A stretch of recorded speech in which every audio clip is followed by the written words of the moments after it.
Sejarah dan perjalanan hidup Abu Bakar Ash-Shiddiq. Sebelum menonton lebih lanjut, dukung channel ini dengan klik subscribe, like, dan share. Dukungan sahabat sangat berarti bagi kami, agar bisa memberikan manfaat bagi kita semuanya. Terima kasih. Abu Bakar Ash-Shiddiq radhiyallahu anhu adalah sahabat terdekat Nabi Muhammad SAW dan khalifah pertama dalam Islam.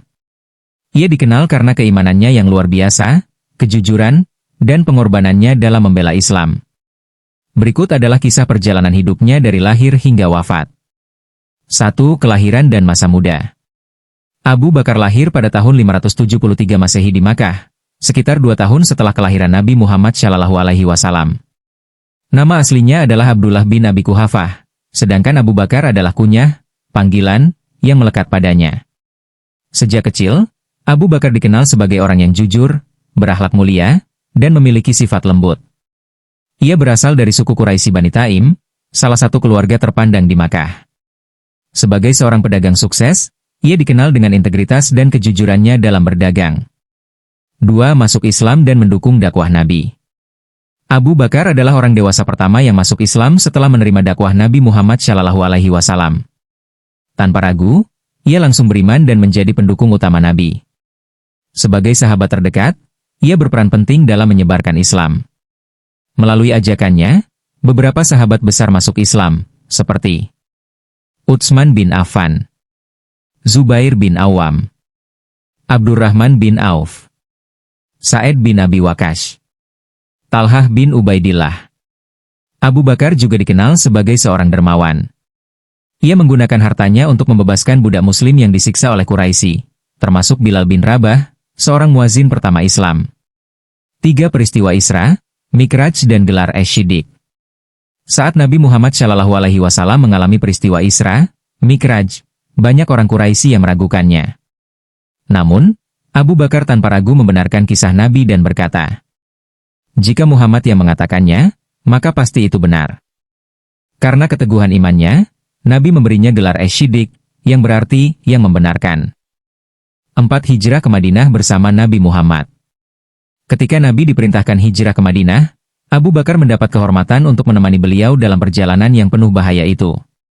Saat bersembunyi di Gua Sur, Abu Bakar menunjukkan kesetiaannya dengan menenangkan Nabi yang khawatir akan pengejaran Quraisy. Allah Subhanahu wa Ta'ala pun melindungi mereka dengan mukjizat sarang laba-laba dan burung merpati di pintu gua. Setelah tiba di Madinah, Abu Bakar terus mendukung Nabi dalam membangun masyarakat Islam yang kuat. 5. Peran dalam perang-perang besar. Abu Bakar ikut serta dalam hampir semua perang besar yang terjadi pada masa Nabi Muhammad SAW, termasuk Perang Badar, 624 Masehi. Ia berjuang dengan gagah berani dan memberikan hartanya untuk mendukung pasukan Muslim. Perang Uhud, 625 Masehi. Ketika pasukan Muslim terpukul mundur, Abu Bakar tetap bertahan di sisi Nabi. Perang Khandaq, 627 Masehi. Ia membantu menggali parit untuk mempertahankan Madinah. Perjanjian Hudaybiyah, 628 Masehi. Ia menjadi penasihat utama Nabi dalam perjanjian damai dengan Quraisy. Penaklukan Makkah, 630 Masehi. Abu Bakar ikut dalam peristiwa ini dan melihat kemenangan Islam yang besar. 6. Diangkat menjadi khalifah pertama Islam. Setelah wafatnya Nabi Muhammad SAW pada tahun 632 M, umat Islam mengalami kebingungan tentang siapa yang akan memimpin mereka. Para sahabat akhirnya sepakat mengangkat Abu Bakar sebagai khalifah pertama Islam. Sebagai khalifah, Abu Bakar menghadapi berbagai tantangan besar. Gerakan orang murtad, beberapa kabilah Arab meninggalkan Islam setelah wafatnya Nabi. Abu Bakar mengirim pasukan untuk menumpas mereka dan menegakkan kembali Islam. Nabi palsu, Musailamah Al-Kadzab dan beberapa orang lainnya mengaku sebagai Nabi. Abu Bakar mengirim Khalid bin Walid untuk mengalahkan mereka dalam perang Yamamah. Pengumpulan Al-Quran, Abu Bakar memerintahkan Zaid bin Sabit untuk mengumpulkan Al-Quran dalam satu mushaf setelah banyak penghafal Al-Quran gugur dalam perang. 7. Wafatnya Abu Bakar.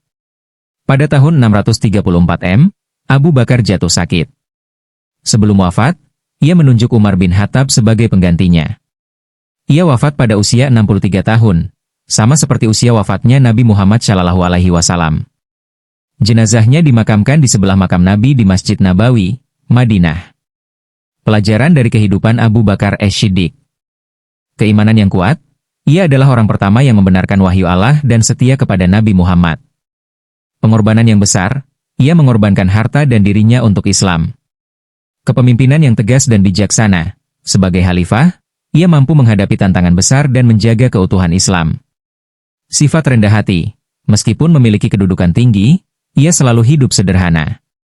Sahabat sejati, kesetiaannya kepada Nabi Muhammad SAW tak tergoyahkan. Kesimpulan. Abu Bakar As-Siddiq adalah teladan terbaik dalam iman, kepemimpinan, dan pengorbanan. Tanpa perannya, Islam mungkin tidak akan sekuat seperti sekarang. Terima kasih sudah menonton, ikuti terus kisah-kisah inspiratif selanjutnya. Jangan lupa dukung channel ini, klik subscribe, like, dan share.